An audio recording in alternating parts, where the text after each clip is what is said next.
আজ আমি লাউ শাক আর সিম দিয়ে খুব মজার একটা ভাজি রান্না করব। তো এই ভাজিটা কিন্তু খেতে ভীষণ মজা হয়, গরম গরম ভাতের সাথে তো জমে যায়।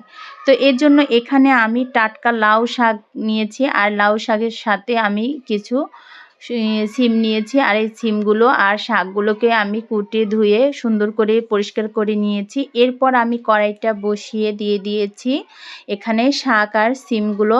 এরপর অ্যাড করে দিয়েছি পেঁয়াজ কুচি, রসুন কুচি। এখন আমি এখানে অ্যাড করে দিব ফালি করা গোটা কাঁচা মরিচ। এরপর এখানে অ্যাড করে দিব একটু পানি। তো এই পানিটা দিয়ে আমি শাকটাকে সুন্দর করে সেদ্ধ করে নিব। এরপর এখানে অ্যাড করে দিয়েছি নুন। তো নুনটা দিয়ে এখন আমি শাকটাকে সেদ্ধ হওয়ার জন্য ঢাকনা দিয়ে কিছুক্ষণ ঢেকে রেখে দিব।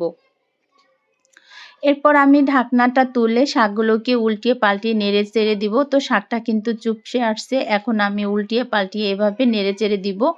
তো এভাবে আমি সুন্দর করে এই পানিতেই শাকটাকে সুন্দর করে সেদ্ধ করে নিব।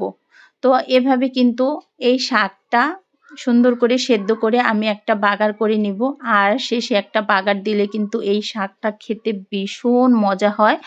তো শাকটা কিন্তু আমি আরও কিছুক্ষণ এভাবে ঢাকনা দিয়ে ঢেকে রেখেছিলাম। তো এরপর আমি ঢাকনা তুলে আরও একটু এভাবে নেড়ে চেড়ে দিয়েছি। এখন আমি শাকটাকে বাগার করে নিব।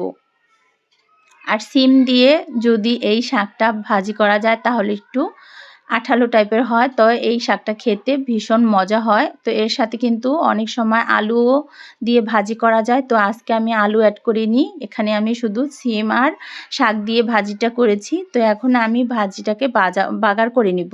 তো বাগারের জন্য এখানে আমি কড়াইতে দিয়ে দিয়েছি সর্ষের তেল। তেলের মধ্যে পেঁয়াজ কুচি, রসুন কুচি। এরপরে এখানে আমি দুটো শুকনো মরিচ দিয়ে দিয়েছি। তো শাকের সাথে কিন্তু একটু শুকনো মরিচটা বাগার দিলে সেই শাকটা খেতে ভীষণ মজা হয়। তো আমি বাদামি কালার করে একটু ভেজে এখন আমি শাকটাকে দিয়ে দিয়েছি, আর এভাবে শাকটা বাগার করেছিলাম। মাশাআল্লাহ দারুণ একটা ঘ্রাণ চলে আসছে, আর শাকের একটা দারুণ সবুজ সবুজ কালার হয়েছে। এই শাকটা দিয়ে গরম ভাতের সাথে খেতে কিন্তু ভীষণ মজা হয়। তো এরপর আমি শাকটাকে কিন্তু সুন্দর করে এভাবে ভাজি করে নিয়েছি। ভিডিওটা ভালো লাগলে অবশ্যই লাইক কমেন্ট করতে ভুলবেন না। নতুন নতুন রেসিপি পাওয়ার জন্য অবশ্যই আমার সাথে থাকুন। তো রান্নাটা কিন্তু প্রায় শেষের দিকে, এখন আমি বিদায় নিব। তো সবাই ভালো থাকবেন, সুস্থ থাকবেন, আর আমার পুরো ভিডিওটা দেখার অনুরোধ রইল। সবাই পুরো ভিডিওটা দেখে সুন্দর করে একটি কমেন্ট করবেন। তো আজকের মধ্যে বিদায় নিলাম। সবাই ভালো থাকবেন। আল্লাহ হাফেজ।